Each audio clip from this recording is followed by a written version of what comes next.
할렐루야. 우리 할렐루야 찬양대와 신뢰악단의 연주를 하나님께서 기쁘게 받으신 줄로 믿습니다. 오늘은 신명기 강해 마지막 날로 축복의 법이라는 제목으로 말씀을 나누고자 합니다. 우리는 축복하는 입의 사람이 되어야 합니다. 함께합니다. 축복하는 입의 사람이 되자. 오늘 본문 신명기 33장은 모세의 축복을 기록하고 있습니다. 임종전에 12지파에게 유언과 같은 또 예언과 같은 축복의 말씀을 했습니다.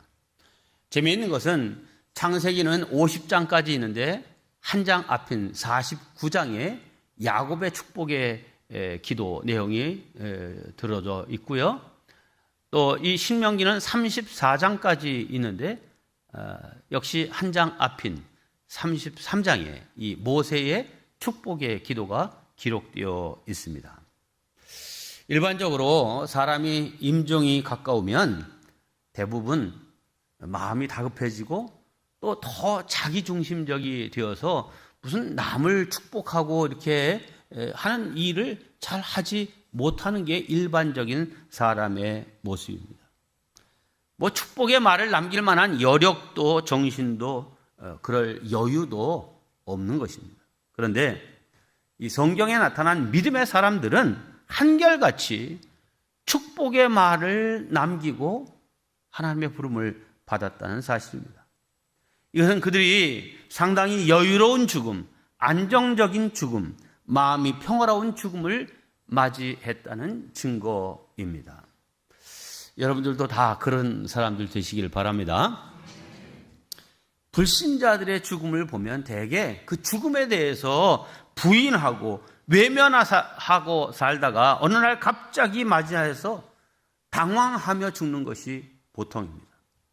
반면에 믿음이 성숙한 성도들은 대부분 자손들을 축복하며 고마웠다, 믿음 생활 잘해라, 이런 유언적인 이야기를 잘 하고 여유롭고 안정적으로 죽는 세상 사람과는 다름이 있습니다.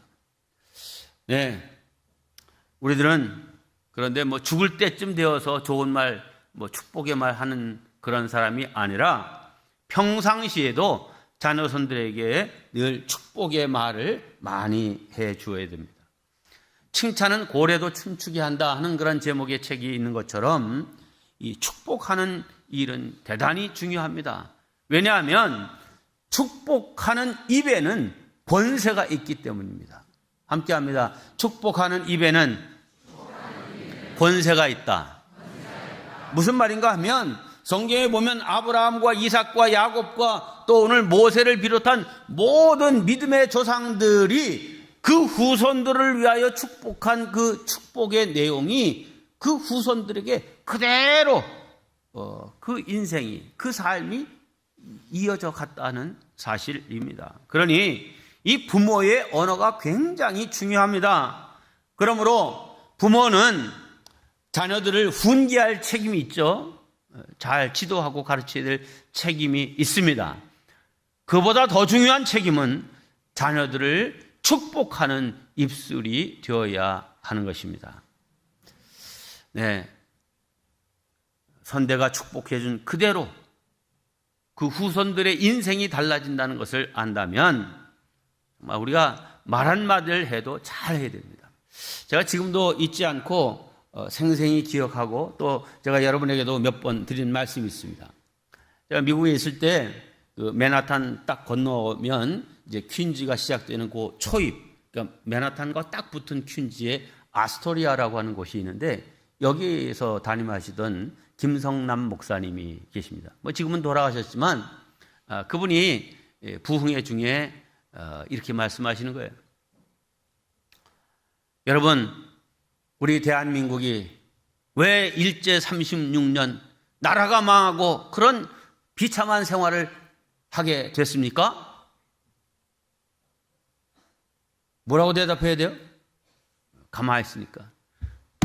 부모들이 자식들에게 말을 잘못해서 그렇습니다. 그러시더니 뭐라 그러냐면 옛날엔 자식들이 많고 또 말 안 듣는 놈들이 많으니까 부모들이 자식들을 향해서 욕을 하는데 요 빌어먹을 놈의 새끼, 요 망할 놈의 새끼. 여기도 그런 욕 들어보신 분들 꽤 있으시죠? 좀 나이 드신 분들? 옴납이요? 네. 그래서 요 망할 놈의 새끼, 요래서 망했다는 거예요, 나라가. 그래서 다들 웃었어요. 그랬더니. 그런데 다른 나라들의 그 식민지 역사를 보면 대개 몇백 년, 300~400년 이렇게 되는데 우리나라는 그래도 비교적 짧게 36년 식민 생활을 끝내고 나라가 다 회복되고 오늘날 이렇게 복된 나라를 이룰 수 있는 것은 왜인 줄 아십니까? 부모가 말을 잘해서 그렇습니다. 왜 그러냐? 이분의 설명은 옛날에는 영양실조로 이 동양 사람들은 영양실조가 되면 코가 나옵니다. 이 아프리카 계통은 영양실조가 되면 배가 뻘록 나와요. 그런데 코가 나와서 저희 때만 해도 초등학교가 아니라 국민학교 다닐 때는 딱 여기다 뭘 붙이고 가요? 난 이게 뭔지도 모르고 다녔어. 하도 코를 흘리니까 여기 손수건을 여기 달아야 초등학교 입학을 하는 거예요. 근데 이 코가 시속 5km로 이렇게 내려오다가 하면 시속 50km로 다시 싹 올라가고 그러죠. 이것도 양쪽에 코가 누런 코가 막 더럽게 내려오면 어머니들이 보다 못해가지고 앞치마를 탁 해가지고 코에다 대고 흥하라고 해서 이 나라가 흥하게 됐다 이 말이에요. 그러니 이 부모들이 얼마나 말 한마디를 해도 잘해야 되는 건지 여러분들 꼭 기억하십시오. 그러면서 한 사람이 잘 믿고 복되게 하고 그 사람의 언어가 축복되면 그 후손들이 다 잘 되는 것이니 여러분들 축복의 입에 말에 사람들 되시기 바랍니다. 이렇게 말씀을 드렸는데 다 은혜가 됐어요. 도미노 현상이라는 거 있잖아요. 이게 막 보드 같은 것들 이렇게 쭉 쌓아놓다가 하나가 탁 쓰러지면 거기에서 타다다다다 연속적으로 해가 쫙 끝까지 쓰러지는 걸 도미노 현상이라 그러는데 신앙 세계도 그렇습니다. 어떤 한 부모가 정말 그 신앙적으로 영적으로 우뚝 서게 되면 그 영향이 그 후손들에게 쫙 대대로 미치는 겁니다. 반대로 한 사람이 바로 살지 못하고 삐뚤어지고 잘못 살면 그 영향이 계속 가는 거예요. 이거를 극복하기 위해서는 엄청난 영적 투쟁과 시간이 들어가게 됩니다. 그러므로 우리들은 나 자신을 위해서뿐만 아니라 우리의 후손을 위해서 나는 축복의 통로 이 사람이 되어야 되겠다. 믿음의 조상이 되어야 되겠다 하는 이 굳은 결단과 믿음을 갖는 성도들 되시기를 바랍니다. 오늘 본문 3절을 이렇게 말합니다. 여호와께서 백성을 사랑하시나니 모든 성도가 그의 수중에 있으며 주의 발 아래에 앉아서 주의 말씀을 받는도다. 하나님께서 이스라엘 백성들을 사랑하셔서 그 백성들이 그의 수중에 있고 그의 발 아래에 앉아서 하나님의 말씀을 받는다 그랬습니다. 자, 이 말을 통하여서 모세가 강조하고자 하는 바는 무엇이냐? 이스라엘 백성들이 받은 근본적인 복, 근원적인 복은 뭐냐? 하나님으로부터 율법을 받은 그 자체가 복이라는 거예요. 즉 하나님께서 너희들의 삶의 지침이 되고 지표가 될 그 말씀을 주셨다. 다른 사람들에게 주신 것이 아니라 이스라엘 백성들, 너희들을 사랑하셔서 이 말씀을 주셨는데, 그러니 너희들은 얼마나 하나님의 사랑받는 자녀고 하나님의 은혜를 입은 백성들이냐. 이거 생각하면 그 율법이 나에게 짐이 되고 힘든 것이 아니라, 나는 특별히 하나님의 사랑받고 하나님의 관심의 영역 안에 있는 사람이다 생각하고, 그런 사람은 정말 그 율법을 지키는 것이 감사하고, 나를 지도하는 하늘 아버지가 계시구나. 나의 인생에 관심 가지고 돌보시는 하늘 아버지가 내 아버지시구나 라고 하는 사실을 생각하게 됩니다. 그래서 복된 사람이 어떤 사람이냐? 시편 1편에서 이렇게 말합니다. 복 있는 사람은 맨 밑에 여호와의 율법을 즐거워하여 그 율법을 주야로 묵상하는 사람. 하나님이 기뻐하시는 뜻이 무엇인지 그거 생각하고 그것을 늘 묵상하고 그렇게 사는 사람, 이게 복 있는 사람이다 하는 것입니다. 사랑하는 성도 여러분, 우리는 다 하나님의 사랑받는 자녀들입니다. 하나님의 말씀의 지도를 받으며 동시에 그 말씀에 근거한 축복을 선포하는 그런 우리가 되어야 될 줄로 믿습니다. 말씀의 수용자, 말씀의 선포자가 되는 우리 모든 성도 되시기를 주님의 이름으로 축원합니다. 두 번째, 하나님은 우리 각자에게 다른 복을 주시지만 한 몸의 지체임을 잊어서는 안 됩니다. 자, 함께합니다. 각자 달란트가 다르지만 한 몸의 지체임을 잊지 말자. 모세가 12지파에게 축복한 내용을 보면 한 지파도 똑같은 축복을 주질 않았어요. 오늘 일이 많아가지고 이제 다 그 내용을 살피지 않고 그냥 넘어갑니다. 한 조상의 후손들인데 그 지파마다 그 위치와 환경에 따라 하나님이 세우신 직분 따라 다 다르게 축복하셨습니다. 네, 하나님이 우리를 다 다르게 만드신 것 자체가 위대한 거 아니에요? 제가 입은 이 옷은 기성복입니다.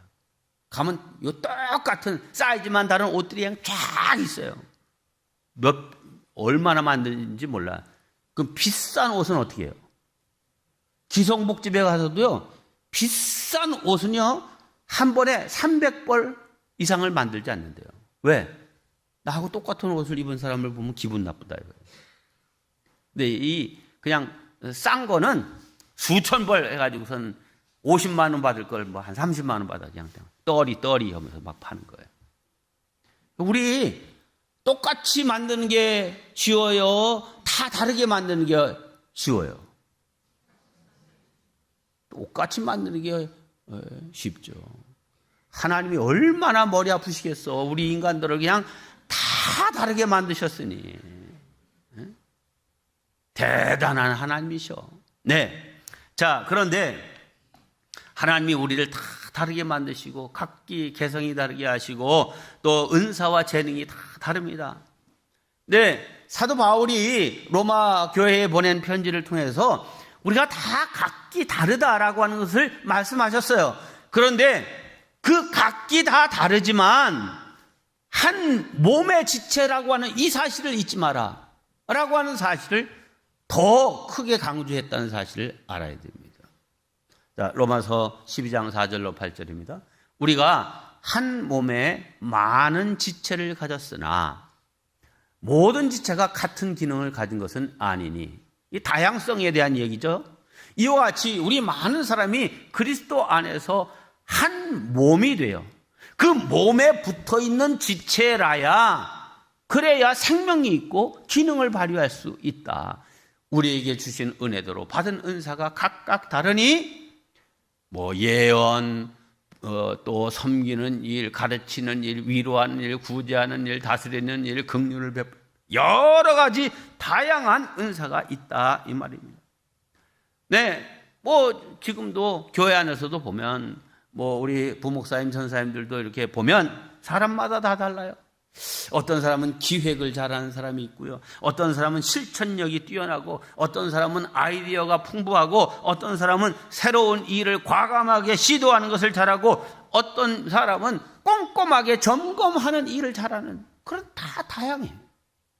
자, 우리 모두 각기 다른 달란트와 은사를 가지고 하나님의 교회를 섬기고 있습니다. 자, 하나님은 그 사람을 창조하실 때부터 그 사람이 역할을 하도록 거기에 맞는 달란트와 은사와 은혜를 주신 줄로 믿습니다. 그러므로 다른 사람이 받은 복을 부러워하지 말고 하나님께서 내게 주신 복을 감사함으로 누리는 우리가 되어야 될 줄로 믿습니다. 자, 다시 강조합니다. 우리가 놓치지 말아야 될 것은 다름과 다양성에만 초점을 두어서는 안 된다는 사실입니다. 오히려 한 몸에 붙어 있는 지체다라고 하는 사실에 초점을 맞춰야 됩니다. 네, 다 각기 다르지만 한 몸에 붙어 있어야만 그게 의미 있고 가치 있는 것이지, 그렇지 않으면 소용없습니다. 그러므로 우리 자녀들을 기르는 데 있어서도 그래요. 내 자식을 좀 특별하고 탁월하게 길러야 되겠다, 이렇게 생각하는 건 모든 부모의 꿈이죠. 소망이죠. 자, 그런데 정말 탁월하고 특별하게 기르려고 한다고 하면 여러분들이 좀 마음을 내려놓으셔야 돼요. 이건 내 자식이 아니라 정말 인류를 위해서, 국가를 위해서 내놓는다 하는 그런 마음이 아니라고 하면 그렇게 특별하게 기르면 안 돼요. 나하고 그래도 부모 자식 간에 관계도 있고 사랑도 나누고 뭐 이런 교류도 있고 이런 자식으로 기르려고 하면 보편성이 있어야 돼요. 보편성. 자, 무슨 말인가 하면 우리가 자녀들을 기를 때 이 자녀에게 무슨 달란트가 있는지를 알기 위해서 어렸을 때는 다양한 경험을 할 수 있도록 부모가 그런 기회를 제공해야죠. 그래서 어떤 특별한 달란트가 발견된다고 하면 거기에 올인하려고만 하면 안 돼요. 뭐 요즘 우리나라도 음악이나 이런데 요즘 이문찬이가 뜨죠. 네. 그런데 그 친구도 얘기하는 걸 보면 저 친구가 뭐 그렇게 탁월함에도 불구하고 보편적인 상식을 가지고 있고 인문학적 소양이 있구나라고 하는 생각을 가져서 참 감사하고 다행스럽게 생각을 합니다. 그냥 피아노만 잘 치는 그런 사람으로는요, 그 의미가 없어요. 자, 보세요. 가끔씩 어떤 특정한 영역에서 아주 탁월한 영재, 천재들이 나타납니다. 그래가지고 뭐 아직 초등학생 나이인데도 중학교, 고등학교 과정 뭐 다 이미 뛰어넘었어. 그래서 뭐 한 12살 됐는데 그냥 대학교에 바로 입학한다든지 아니면 무슨 박사 과정에 바로 입학시키는 그런 뉴스 가끔 듣죠? 네. 자, 그런데 그런 사람들의 이야기가 정말 그 사람이 행복하고 성공적인 인생을 살았다라고 하는 그 나중 스토리까지 듣게 되나요? 별로 그렇지 않아요. 왜일까요? 그에게는 그 과정을 거치면서 얻게 되는 교양과 인문학적 소양이 없고 그냥 특정한 분야의 탁월한 능력만 있기 때문입니다. 그래서 어떤 거를 깊게 알기는 해도 넓게 알지 못하는 약점이 있기 때문에 행복하지 않은 거예요. 관계가 없어요. 그게 친구가 없어. 아니 12살 때는 12살 또래 친구들하고 지내야 되는데 25살 먹은 형아들하고 누님들하고 뭐 언니들하고 이렇게 지내면서 친구가 아니잖아요. 동료일 수는 있어도. 그러니까 그 인생이 행복하지 않아요. 그래서 무엇보다도 우리 자녀들이 교양과 인문학적인 소양을 잘 갖춘 자녀들로 기르는 것이 소중하다라고 하는 이 기본 전제를 우리 부모들이 잘 생각하셔야 됩니다. 교양이 뭡니까? 이건 제 정의입니다. 제가 지금까지 살아온 인생 경험을 통해서 교양이 뭐냐? 내가 잘하는 것, 내가 관심 가진 것만이 아니라 다른 영역의 일들, 거기에 종사하고 있는 사람들도 다 가치 있고 소중하다는 것을 인정하고 존중할 줄 아는 것, 그런 심성, 이게 교양 있는 사람이에요.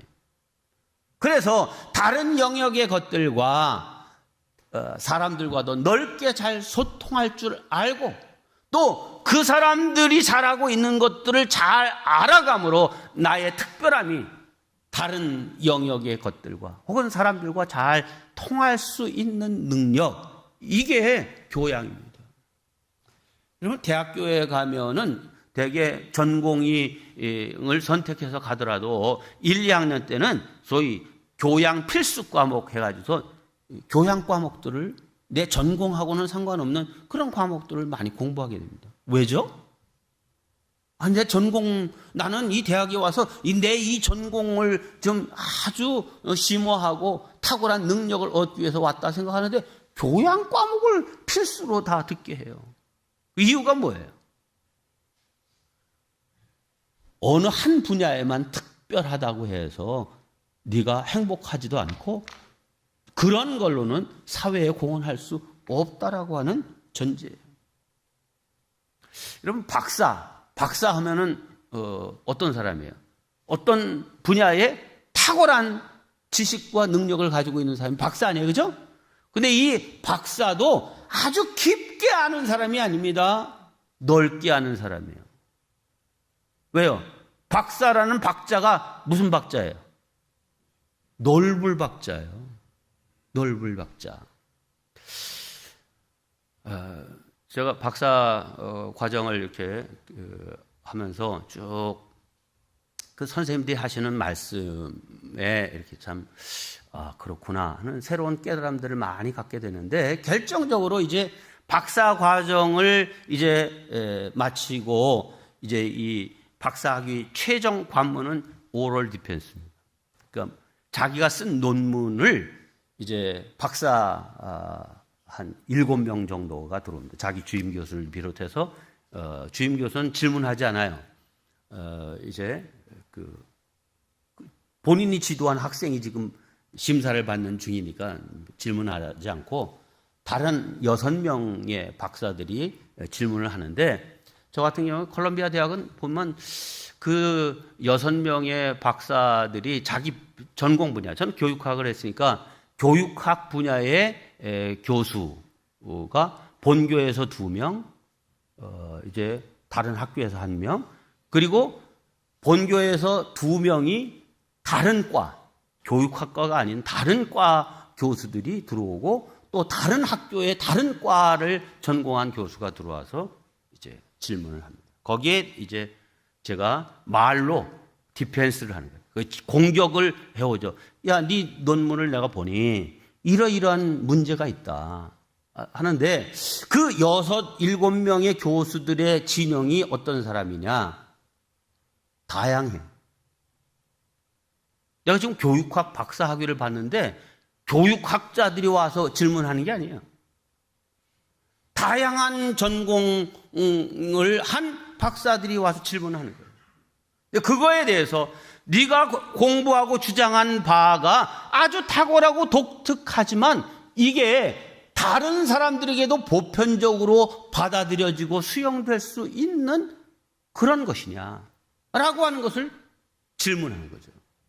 여기에 내 주임 교수를 설득하는 거가 중요한 것이 아니라 다른 나하고 별로 상관없는 제3의 인물들이 질문을 하는 것에 대해서 내가 주장하는 바를 설득력 있게 얘기해서 이것이 이런 보편성을 갖고 있다는 것을 증명해야 박사가 됩니다.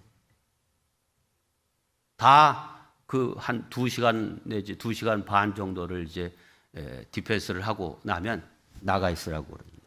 그러면 한 15분, 20분 동안 그 심사에 참여했던 교수들이 이 학생에게 박사 학위를 수여할 것인지 말 것인지를 논의합니다.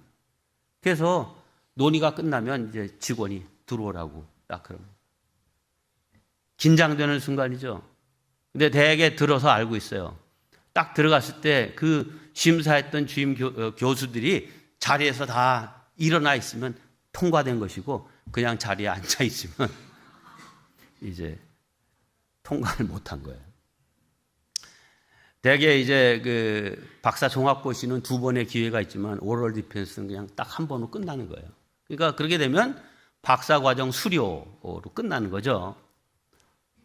그러니 이게 뭐 6년 동안의 그 박사 과정을 한 것에 결판나는 그 순간에 이게 딱 들어가는데,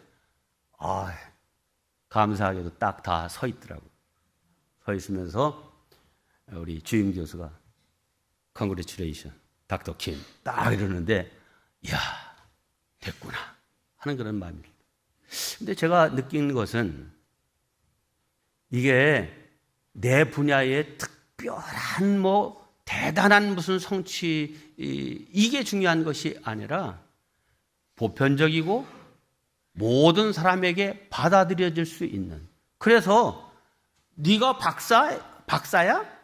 그러면 네가 하는 말이 초등학교 학생에게도 설득력이 있어야 되고 중학생에도 고등학생에게도 아주 더 탁월한 사람에게도 보편적으로 통할 수 있는 그런 얘기라야 박사다는 거예요. 여러분, 하나님의 사람들은 외로운 천재가 아니라 넓은 마음을 가진 지도자가 되어야 됩니다. 그런 면에서 성경을 알고 성경에 하나님이 기뻐하시고 인정하시는 사람이 누군지 이거 아는 건 대단히 중요합니다. 왜? 성경에 하나님이 인정하시고 기뻐하셨던 사람들은 대개 다 탁월하지만 보편적이고 다 품을 수 있는 사람. 다윗 보세요. 하나님이 너 내 마음에 합하다 했는데 다윗은 돌팔매에 잘 던지는 거로 위대한 사람이 아니에요. 세상에 상처 있고 어려움 겪고 있는 그런 사람들 다 품어낸 사람이에요. 400명의 억울한 사람들이 다 그에게 몰려들었어요. 자기를 죽이려고 달려드는 사울도 품을 수 있는 사람이었어요. 하나님이 기뻐하시는 사람은 이런 사람이구나. 그래, 내가 그런 사람이 되어야 되고 우리 자녀손들이 그런 사람 되어야 되겠다. 하나님, 이런 사람 되도록 축복하세요. 기도할 줄 알아야 됩니다. 마지막 짧게 말합니다. 여술은 축복의 사람으로 살아갑시다. 오늘 본문 26절에 보면 여술은이여 하나님 같은 이가 없도다. 그가 너를 도우시려고 하늘을 타고 궁창에서 위엄을 나타내시는 도다.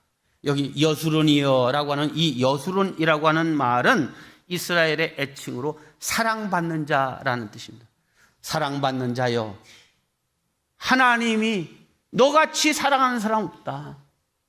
이런 말이죠. 자, 얼마나 하나님이 우리를 사랑하시는지 27절과 28절에 이어서 말하는데 영원한 하나님이 내 처소가 되시니 그의 영원하신 팔이 내 아래에 있도다. 그가 내 앞에서 대적을 쫓으시며 멸하라 하시도다. 이스라엘이 안전히 거하며 야곱의 샘은 곡식과 새 포도주의 땅에 홀로 있나니 곧 그의 하늘이 이슬을 내리는 곳에로다. 그러면서 결론적으로 29절에 이렇게 말합니다. 이스라엘이여, 너는 행복한 사람이로다. 여호와의 구원을 너같이 얻은 백성이 누구냐? 여러분, 하나님은 우리를 행복한 사람 되기를 원하지 탁월한 사람 되기를 원하는 것이 아닙니다. 구원받은 하나님의 자녀로 누구하고도 잘 어울리고 소통하고 부모와 자식의 관계가, 부부의 관계가, 또 형제자매들과의 관계가 잘 소통할 수 있는, 그 중에 핵심은 하나님과 잘 통하는 사람이죠. 자, 이렇게 될 때에 그가 정말 하나님의 축복받은 사람입니다. 오늘 이 신명기 33장 1절에 이렇게 말합니다. 하나님의 사람 모세가 죽기 전에 이스라엘 자손을 위하여 축복함이 이러하니라. 여기 모세를 일러서 두 가지 말합니다. 앞에 그는 하나님의 사람이었다. 두 번째 마지막 부분에 그는 축복하는 사람이었다. 여러분, 우리도 하나님의 사람으로 살아야 됩니다. 또 축복하는 사람으로 살아야 됩니다. 모세가 죽기 전에 지금 이스라엘 12지파를 축복합니다. 그러면서 하는 말이 뭐예요? 너희들은 하나님의 사랑받는 백성들이야. 그러니 나는 이제 여기서 죽어. 너희들과 함께 가나안 땅에 들어가는 게 아니야. 그러나 염려하지 말고 걱정하지 마. 두려워하지 마. 왜? 너희들을 돌보고 너희를 이끌고 너희에게 복 주시는 분은 내가 아니라 여호와 하나님이시오. 그러니까 너희들 두려워하지 말고 이제 약속의 땅으로 들어가라 하는 그런 말씀입니다. 사실 모세의 입장에서 생각해 보면 얼마나 말 안 듣고 불순종하고 불평과 원망 쏟아놓고 심지어는 모세를 내리고 다른 지도자 뽑아서 애굽으로 참 돌아가자 이랬던 사람들 아니에요? 자, 그런데 그들을 위해서 중보기도 하고 그들을 위해서 축복을 선언하는 이 모세의 모습 우리가 본받아야 됩니다. 우리가 부모로서 또 혹은 조부모로서 우리 자녀들 또 이 모든 것들을 좀 잘 기도해야 돼. 네, 시간이 없어서 말씀 못 드리지만 저도 생각하니까 기도의 폭이 우리 부모님들 양쪽 부모님 다 돌아가신 다음에 기도의 영역과 대상이 아주 대폭 축소됐어요. 네, 오늘 이 말씀 준비하면서 아니다. 기도의 영역과 폭을 다시 넓혀 더 많은 사람을 품고 축복하며 기도하는 사람이 되어야 되겠다라고 하는 사실을 생각합니다. 우리 꿈말 엘림교회 모든 성도님들 다 이런 풍성한 축복의 사람, 복의 입술의 사람들 되어서 미래를 복되게 만들어가는 복의 통로들 되시기를 주님의 이름으로 축원합니다.